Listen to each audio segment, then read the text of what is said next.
Hi and welcome back to another quick guide. Today, I'll teach you how to fix Android phone battery draining fast. If your Android phone battery is draining faster than usual, the issue may be caused by apps running in the background, high screen brightness, poor signal strength, or outdated software. Following a few simple troubleshooting steps can help improve battery life and keep your device running longer between charges.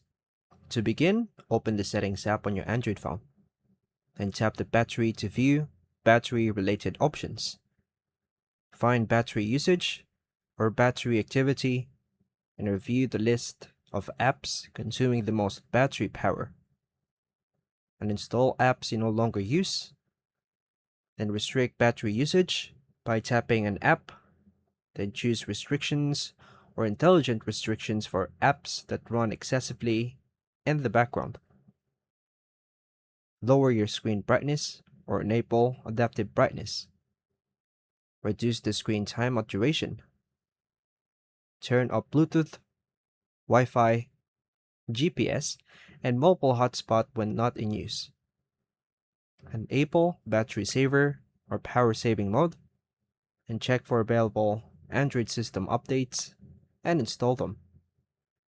Update all apps through the Google Play Store. Restart your phone to clear temporary system issues. If the battery still drains quickly, consider replacing an aging battery or contacting your device manufacturer support service. Additional tips: avoid exposing your phone to excessive heat. Use the original charger or certified replacement. Limit the use of liable papers and constantly updating widgets. And that's all for now, folks. Thank you for watching.